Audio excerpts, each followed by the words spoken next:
In Chapter 2.7, we're solving linear equations. Now, we are familiar with solving linear equations. The only difference here is instead of using an equal sign, we have an inequality sign.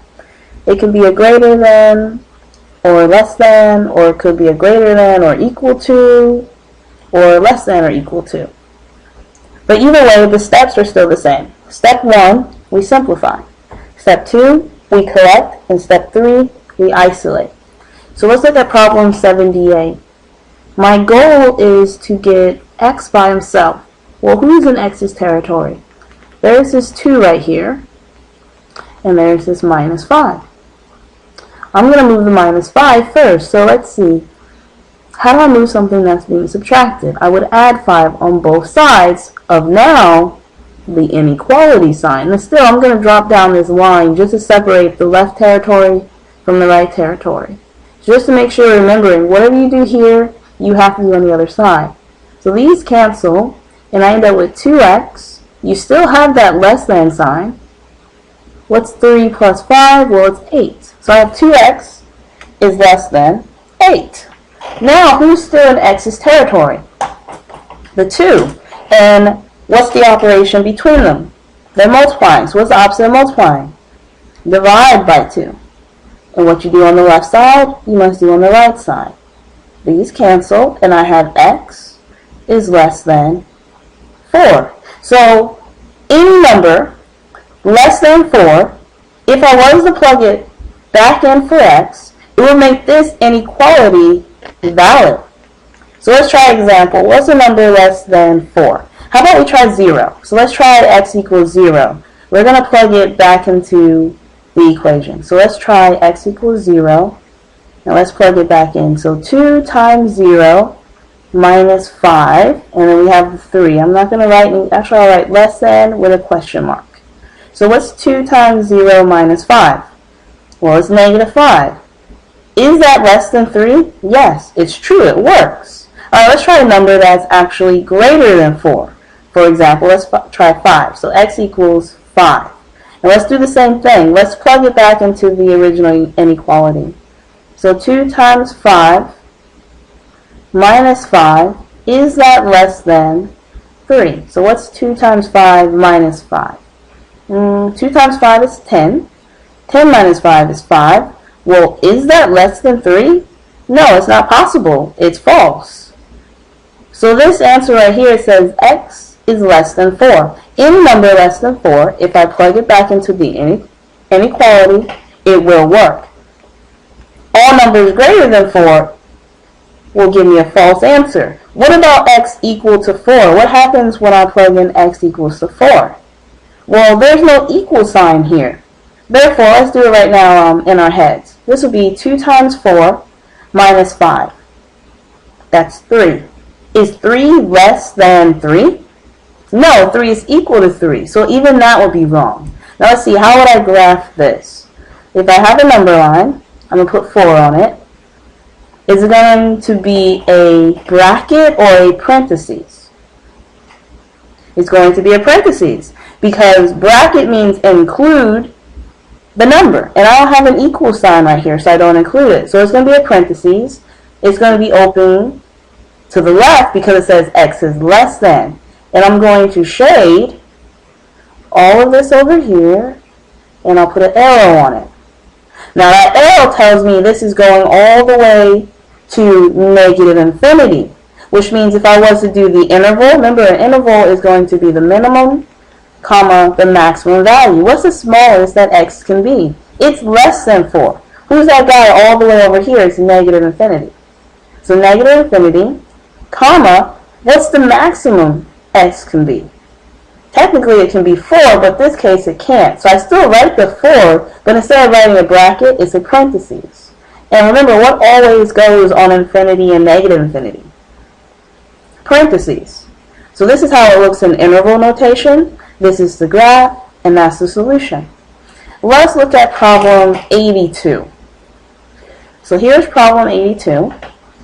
And just like all the equations I've been working with before, step 1 is to simplify. Well, the left side is simplified enough. What about the right side? I need to distribute this 2 in. So distribute the 2 in. So I end up with 6x minus 10 is greater than or equal to 2x plus 6. Alright, so that's step 1, simplify. Step 2 says collect. Get your variables together. Well, I have a 6x over here, 6x, and I have a 2x over here. Which one will I move? I'm going to move the 2x.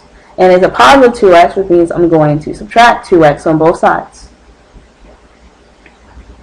So I have 4x minus 10 is greater than or equal to 6.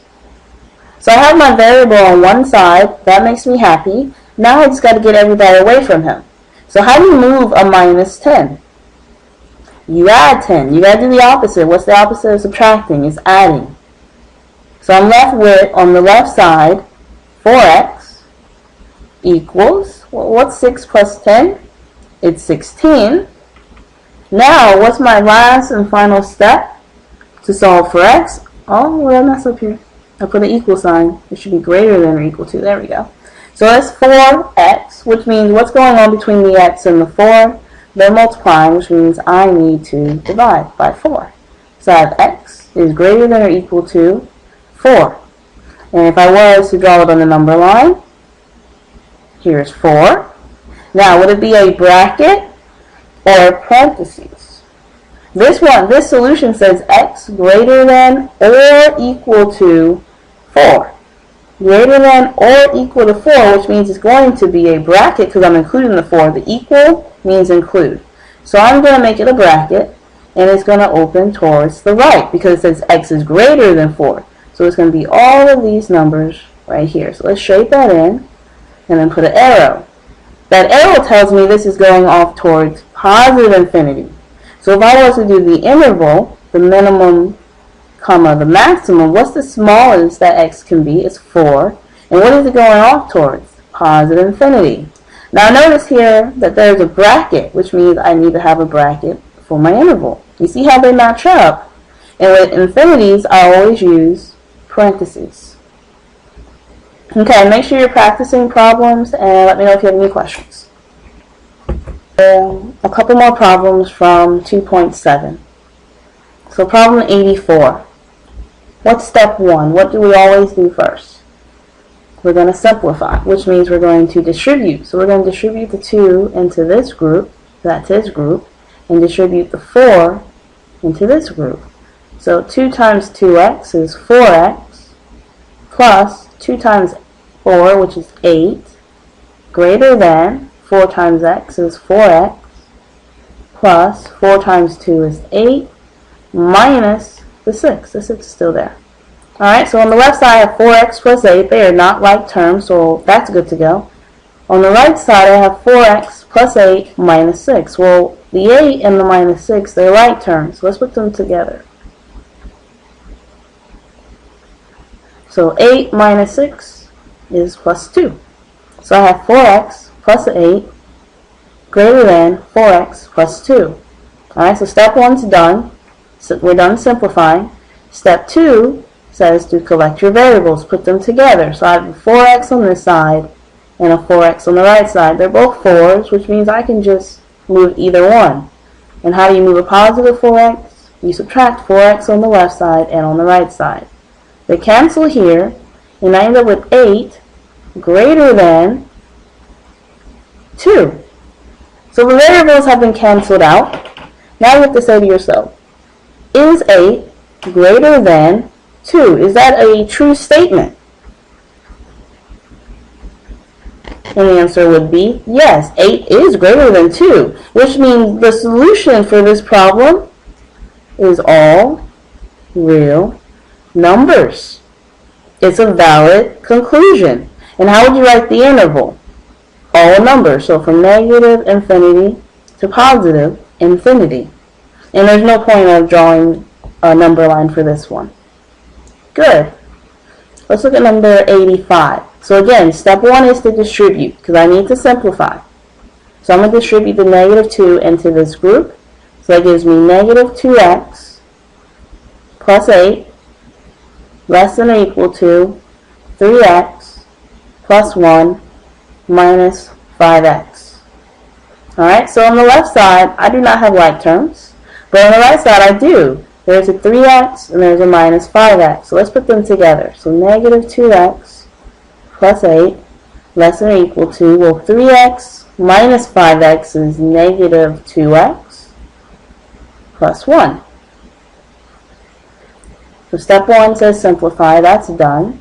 Step 2 says, let's collect your variables. Let's put your variables on the same side.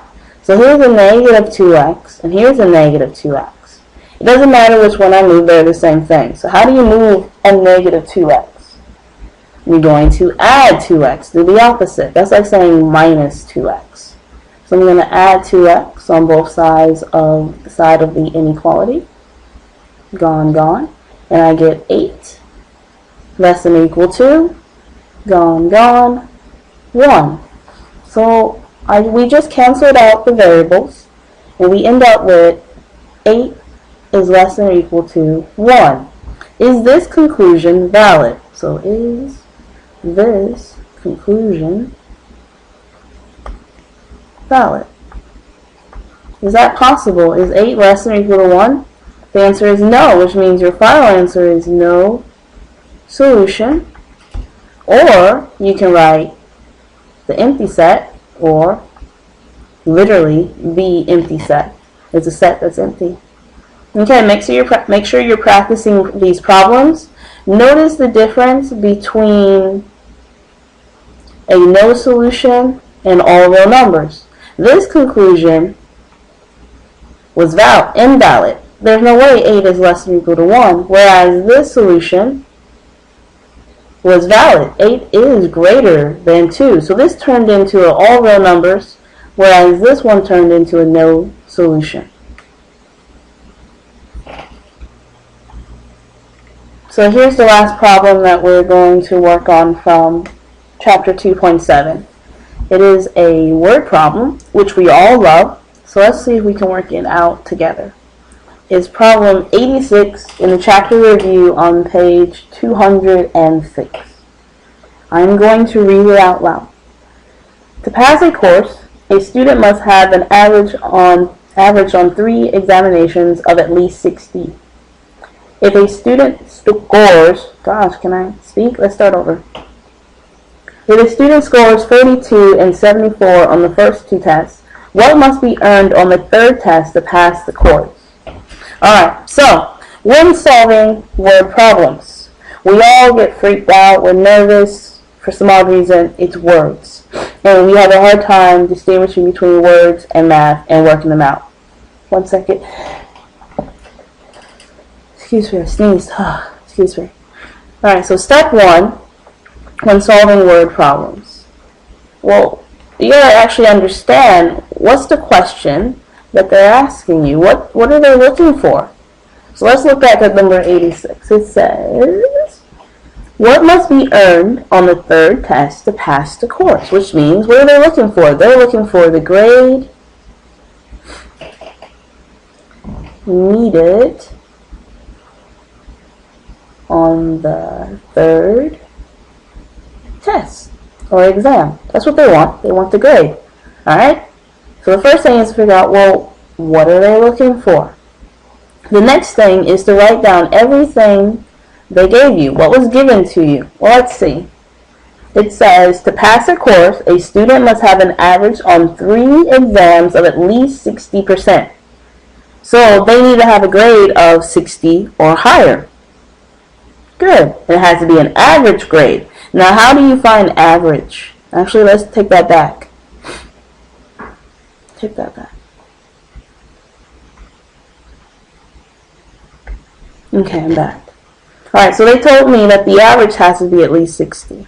So I guess I could have left that. So the average has to be at least 60. At least means greater than or equal to. Alright, what else did they tell me? So for the first test, so test 1, student got a grade of 42. And for the second test, student got a grade of 74. Okay, and the third test is obviously unknown to us, which means we're going to call it something. Let's call it x. Awesome. Did they give me other information? I believe that's everything they gave me. Okay. Which means step 3 is to look inside my toolbox. My toolbox is what do I know? Your knowledge. There are certain things we know. So now let's talk about what I want to talk about. When we say average, what do we mean by an average? How do you calculate average? Well, you add everything up. So you add up all of the components. So it's going to be a sum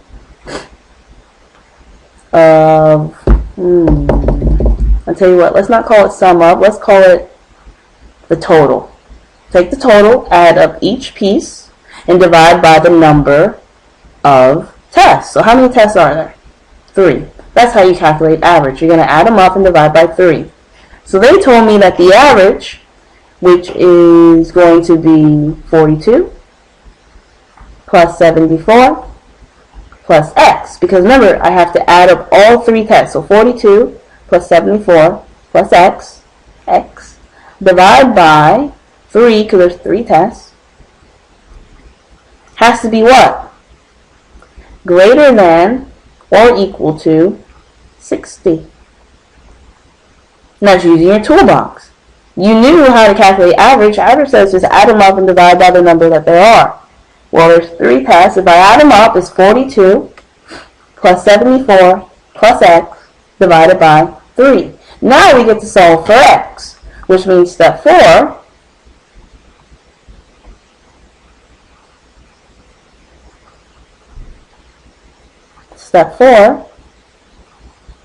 is answer the question. Literally answer the question. So let's work this out. Alright, so when solving equations, step 1 tells me to simplify. Well, I see I have a 42 and a 74, and they are like terms, which means I can put them together. So 42 plus 74, and get a marker, which is going to be 116. So I'm going to start writing over here. So 42 plus 74 is 116. Check my math, make sure I'm right.